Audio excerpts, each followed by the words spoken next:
ঢালিউডের Glamour queen Pori Moni আবারও চমকে দিলেন সবাইকে।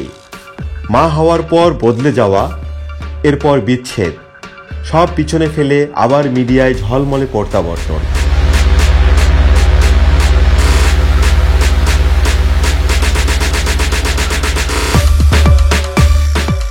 এবার তিনি হাজির নীল পরী রূপে।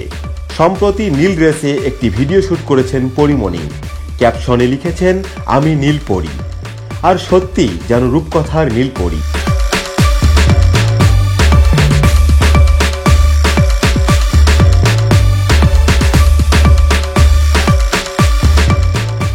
বিনোদন জগতের নতুন নতুন আপডেট পেতে সাবস্ক্রাইব করুন বিনোদন ইনফো।